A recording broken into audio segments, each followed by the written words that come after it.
ఈ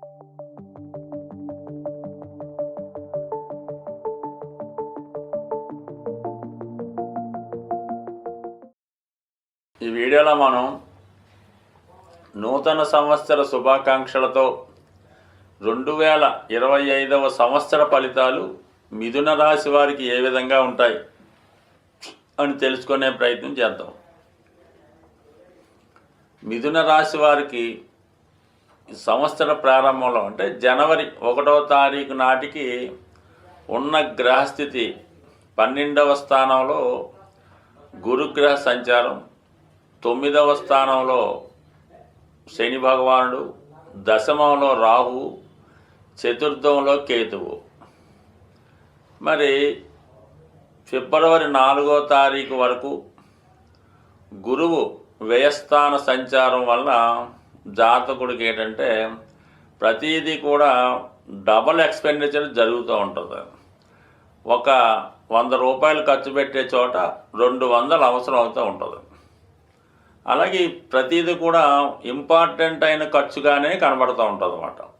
గురువు కారకత్వాలైనటువంటివి ఏంటంటే ఆధ్యాత్మిక భక్తి పుణ్య కార్యక్రమాల కొరకు, పిల్లల యొక్క ఆరోగ్యం చదువు కొరకు, అలాగే జాతకుడికి గురువు సప్తమాధిపతి కాబట్టి భార్య ఆరోగ్యం, భార్య యొక్క అవసర ఖర్చుల కొరకు, అలాగే వృత్తికారకుడు దశమాధిపతి కూడా గురువు అవటం వల్ల వృత్తిలో మార్పు కొరకు, వ్యాపార అభివృద్ధి కొరకు జాతకుడు ఖర్చు పెట్టడం జరుగుతుంది. అయితే ఇది మంచిదే, చాలా వరకు తప్పనిసరి ఖర్చు. మరి వక్ర గమనంలో ఉండడం వల్ల ఏంటంటే 1-2 సార్లు చేయవలసి ఉంటుందన్నమాట. ఏదో ఒక హాస్పిటల్లో చూపించాం, పిల్లవాడికి బాగలేదు, చూపించాం, సరే ఒక 10,000 అయింది, అయితే దాంతో సరిపోదన్నమాట. మళ్ళీ ఇంకొక బెటర్ హాస్పిటల్లో తీసుకెళ్ళి ఇంకో దిక్కుని చూపించవలసి ఉంటుంది. వాడేమంటాడంటే సరిగ్గా అవ్వలేదు అబ్బాయి, నీకు ఇంకొక వేరే మందులు రాస్తానని. మొత్తం మీద అంటే ఇది ఉదాహరణ మాత్రమే, అంటే అనుకున్న దానికన్నా ఎక్కువ ఖర్చు అవ్వడం జరుగుతూ ఉంటుంది. ఖర్చు పెట్టిన దాంట్లో సగం మనీ వేస్ట్ అవుతూ ఉంటుంది. ఇది ఎప్పటి వరకు? ఫిబ్రవరి 4వ తారీఖు వరకు జరుగుతుంటుంది. అప్పుడు ఏమవుతుందంటే గురువు డైరెక్ట్ అవుతాడు. అప్పుడు ఏమవుతుందంటే ఒక సింగిల్గా ఏదైతే అవసరమో అదే ఖర్చు పెట్టడం జరుగుతూ ఉంటుంది. మరి ఇంతకాలంగా మీరు ఏవైనా ఉద్యోగంలో మార్పు కొరకు ప్రయత్నం చేస్తుంటే అది సందిగ్ధంలో ఉంటుందన్నమాట. మనమే కరెక్ట్గా నిర్ణయించుకోవాలి, ఇందులో చేద్దామా కొత్త దానిలో ఎదుగుతామా. అలాగే మీ మేనేజ్మెంట్ కూడా ఆ మార్పుకి తర్వాత చెప్దామంటూ ఉంటారు, వాయిదా వేస్తూ ఉంటారు. కానీ ఎప్పుడైతే గురువు రుజు మార్గంలోకి రావడం జరుగుతుందో ఫిబ్రవరి 4 తర్వాత అందులో ఉండడమా లేదా మారడమా, ఇక్కడ ఉద్యోగమా లేదంటే వేరే ప్రాంతంలో విదేశీ ఉద్యోగం అన్నది కంపల్సరీగా తేలిపోతుంది. ఇది ఎక్కువగా దూర ప్రాంతంలో ఉద్యోగ ప్రయత్నాలు చేస్తున్న వారికి సక్సెస్ఫుల్గా అవకాశం వస్తుంది. అలాగే గతంలో ఈ మిథున రాశి మిథున లగ్నం వాళ్ళు ఎవరైనా వీసా కొరకో ఇంకో దానికోసం విదేశ అవసరాలకు సంబంధించినటువంటి పేపర్స్ కోసం ప్రయత్నం చేస్తుంటే మరి ఈ సమయంలో మనకి ఫిబ్రవరి 4 తర్వాత అవి కంప్లీట్ అవ్వడం, మీకు వీసా లాంటిది రావడం, మీరు మళ్ళీ కొత్త కోర్సులో చేరడానికి కావాల్సినటువంటి ఏర్పాట్లు చేసుకోవడం, ఇవన్నీ కూడా జరిగే అవకాశం ఉందండి. గతంలో 2-3 సార్లు మీరు దీని కొరకు అంటే వీసా కొరకు ప్రయత్నం చేసి ఉన్నా అది రిజెక్ట్ అయి ఉంటే ఈ దఫా మరి ఫైనల్గా మీరు ఫిబ్రవరి 4 తర్వాత ప్రయత్నం చేయండి. అంటే ఫిబ్రవరి 4 నుంచి మే 15 తారీఖు మధ్యలో ఉద్యోగం మారడానికి కానీ, అలాగే దూర ప్రాంతంలో ఉన్నటువంటి మీ భర్త మీ భార్యను కలుసుకోవడానికి కానీ, ఇటువంటి విద్య నిమిత్తం వీసా ప్రయత్నం చేస్తున్న వారికి ఈ మధ్యకాలంలో మాత్రమే ప్రయత్నం చేస్తే ఫలితం రావడం జరుగుతుంది. ఒకవేళ ఈసారి కూడా రాలేదంటే ఇంక మీకు వెళ్ళే అర్హత లేదని డ్రాప్ అయిపోవడం మంచిది. దాని తర్వాత ఏంటంటే మనకి మే 15వ తారీఖు తర్వాత గురుగ్రహం రాశిలోకి అంటే మిథున రాశిలోకి ప్రవేశించడం జరుగుతుంది. ఇక్కడే ఒక అద్భుతం జరుగుతుంది అన్నమాట. ఎప్పుడైతే దశమాధిపతి రాశిలోకి ప్రవేశించాడో జాతకుడికి కాన్ఫిడెన్స్ బాగా పెరుగుతుంది. ఎవరి సహకారం లేకుండా ఏ పనైనా సాధించగలనటువంటి ధైర్యంతో ముందుకు వెళ్తాడు. వ్యక్తిగత సామర్థ్యం పెరుగుతుంది. అతనికి ఒక దైవబలం వచ్చినట్టు అనుభూతి కలుగుతూ ఉంటుంది అన్నమాట. అంటే ఏదన్నా ఒక మంత్ర సాధన చేస్తున్నాం అనుకోండి, ఒక చాలా సంవత్సరాలుగా మంత్ర సాధన చేస్తుంటే ఒకేసారి ఆ మంత్ర ఫలితం జాతకుడికి రావడం వల్ల అతనిలో ఎంత విద్వత్తు, ఎంత కాంతి, ఎంత ధైర్యం కలుగుతుందో అంత ధైర్యంతో జాతకుడు తన యొక్క సామర్థ్యాన్ని నిరూపించుకుంటాడు. దైవభక్తి, దైవశక్తి పెరుగుతోంది.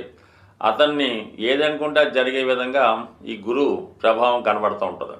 అలాగే ఇంతకాలంగా మిమ్మల్ని విభేదిస్తూ ఏదో రకంగా మిమ్మల్ని విమర్శిస్తూ ఇబ్బంది పెడుతున్నటువంటి మీ జీవిత భాగస్వామి మీ యొక్క ఆధీనంలోకి వచ్చి మీరు చెప్పినట్టు వినడం జరిగే అవకాశం ఉంటుంది. మరి మే 15 తర్వాత గురువు మీ రాశిలోకి రావడం వల్ల అలాగే ఏంటంటే చాలా వరకు జాతకుడు తన యొక్క బలహీనతల నుండి బయటపడి తనకు తాను సంస్కరించుకుంటూ తన కుటుంబాన్ని, చుట్టుపక్కల వారిని అభివృద్ధి చేసే ప్రయత్నం చేయడం జరుగుతూ ఉంటుంది. బట్ ఏదైనా మే 15 తర్వాత జాతకుల్లో ఒక గొప్ప మార్పు రావడం జరుగుతుంది. ఇది విద్యార్థులకి చాలా బెస్ట్గా ఉంటుంది. అప్పటిదాకా అశ్రద్ధ చేస్తున్నవాడు ఒకేసారి చదువు మీద శ్రద్ధ పెరగడం, తల్లిదండ్రులని గౌరవించే విధంగా ఈ గ్రహస్థితి మారడం జరుగుతుంది. ఇక దాని తర్వాత శని భగవానుడు 9వ స్థానంలో శని భగవానుడు రుజుమార్గంలోనే ఉండడం జరిగింది. మరి మార్చి 29వ తారీఖున దశమ స్థానంలోకి రావడం జరుగుతూ ఉంటుంది.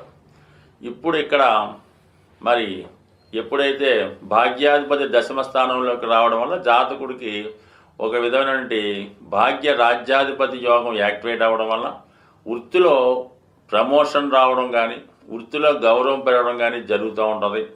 ఇక్కడ 2 విధాలుగా ఉంటుంది. ఒకటి ఏంటంటే బాధ్యతలు పెరుగుతాయి, అధికార హోదా కలుగుతుంది. ఇక్కడ మళ్ళీ శని భగవానుడికి అష్టమ స్థానాధిపత్యం కూడా ఉండడం వల్ల జాతకుడికి అనూహ్యంగా ఉద్యోగంలో మార్పు కూడా రావచ్చు. అంటే ఒకేసారి ఉన్న ఉద్యోగాన్ని విడిచిపెట్టి ఇంకా వేరే ఉద్యోగానికి వెళ్ళవలసి రావడం కానీ, జాతకుడికి నచ్చగా ఉద్యోగాన్ని మానివేయడం కానీ జరగవచ్చు. ఇది ఒక యాంగిల్. ఇంకొక యాంగిల్ ఎలా ఉంటుందంటే అప్పటిదాకా మీకు మీ యొక్క సంస్థకి అధినేతగా ఏ డైరెక్టర్గానో ఎండీగానో ఉన్నవాడు ఏదో కారణం వల్ల తప్పుకోవడం వల్ల మీరు ఆ పోస్ట్లోకి టెంపరీగా రావడం జరుగుతూ ఉంటుంది. అంటే ఒక మున్సిపల్ స్థాయిలో ఉంటే మున్సిపల్ కమిషనర్గానో, మీరు ఒక కౌన్సిలర్గా ఉంటే చైర్మన్గానో ఆ టెంపరీగా మీకు అధికారం రావడం జరుగుతూ ఉంటుంది. దాని తర్వాత మళ్ళీ కొంతకాలానికి మీరు అందులో రుజువు చేసుకుంటే మీరే ఆ పదవిలోకి కంటిన్యూ అయ్యే విధంగా శని భగవానుడు రావడం జరుగుతుంటుంది. అంటే ఇప్పుడు ఏమవుతుందంటే మీకు మీ యొక్క గతంలో చేసుకున్నటువంటి మీ ప్రయత్నాలు, పనులు, మీ యొక్క చర్యలను బట్టి అనూహ్యంగా జీవితంలో చాలా పైకి ఎదగవచ్చు. లేదా ఒకేసారి మీరు డౌన్ఫాల్ అయ్యి మొత్తం మీ యొక్క వ్యాపార సంస్థని శుభ్రంగా క్లోజప్ చేసి మళ్ళా తిరిగి ఉద్యోగానికో కొంతకాలం విరామమో తీసుకునే విధంగా ఈ శని భగవాను యొక్క స్థితి ఉంటుంది. కాబట్టి ఏదన్నా శని భగవానుడు ఎప్పుడు గతంలో జరిగిపోయిన దానికి ఫలితాన్ని ఇవ్వడం జరుగుతుంటుంది. కాబట్టి దాన్ని బట్టి మీ ఫలితం ఆధారపడి ఉంటుంది. బట్ ఏది ఏవైనా మార్చి 29 తర్వాత వృత్తిలో అనూహ్యంగా మార్పు మాత్రం తప్పనిసరిగా వచ్చే అవకాశం ఉంటుంది. దీనికి జాతకుడు ప్రిపేర్గా ఉండడం మంచిది. అంటే ఏ గ్రహం ఎక్కడికి వచ్చినా ఫలితం ఇస్తుందా ఇవ్వదా పక్కన పెడితే కర్మస్థానం అయినటువంటి దశమ స్థానంలోకి రావడం వల్ల కంపల్సరీగా ఆ ఫలితం రావడం జరుగుతుంది. బట్ ఏదైనా కనీసం వృత్తిలో ట్రాన్స్ఫర్ కానీ, వృత్తిలో మార్పు కానీ, అభివృద్ధి కానీ, ఫెయిల్యూర్ కానీ వచ్చే అవకాశం ఉంటుంది ఖచ్చితంగా ఈ మిథున రాశి వారికి. ఇక రాహువు, కేతువు 4వ స్థానంలో కేతుగ్రహ సంచారం. ఇంచుమించుగా మే 18వ తారీఖున కేతువు వక్ర గమనంలో సింహరాశిలోకి రావడం జరుగుతుంది. అంటే 3వ స్థానం అన్నది విక్రమస్థానం, కేతువుకి సింహరాశి మిత్రస్థానం.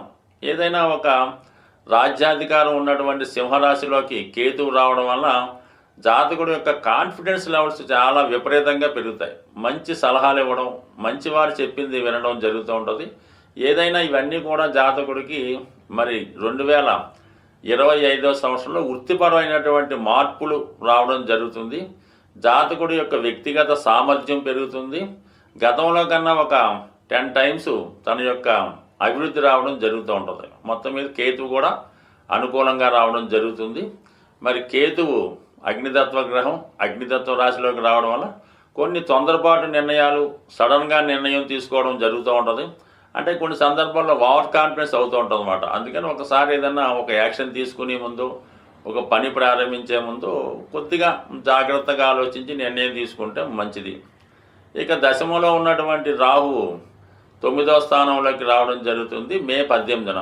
భాగ్యస్థానంలోకి రాహు రావడం వల్ల జాతకుడు కొన్ని రూల్స్ని డివియేట్ చేసే ప్రయత్నం జరుగుతుంటుంది. అప్పుడు దాకా సాంప్రదాయంగా ఉన్నవాడు కొద్దిగా దాని సాంప్రదాయ విరుద్ధంగా ప్రవర్తించడం, అప్పటికప్పుడు పనులు పూర్తయ్యే విధంగా దాన్ని సంస్కరించడం, సర్దుబాటు చేయడం కూడా జరుగుతుంటుంది.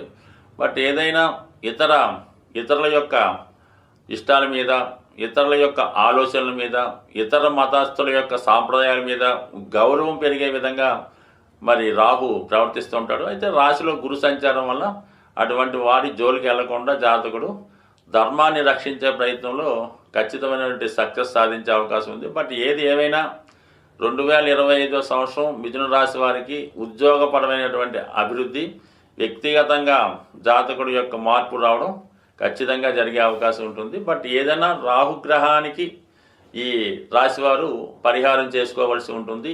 రాహుగ్రహ పరిహారం నిమిత్తం అష్టముకి రుద్రాక్ష ధరించడం కానీ, అమ్మవారిని నిరంతరం ఆరాధించడం కానీ, చండీ హోమంలో పాల్గొనడం కానీ చేసుకోవడం వల్ల మరి జాతకుడు రాహుగ్రహ అనుగ్రహానికి పాత్రుడయ్యే అవకాశం ఉంది. స్వస్తి.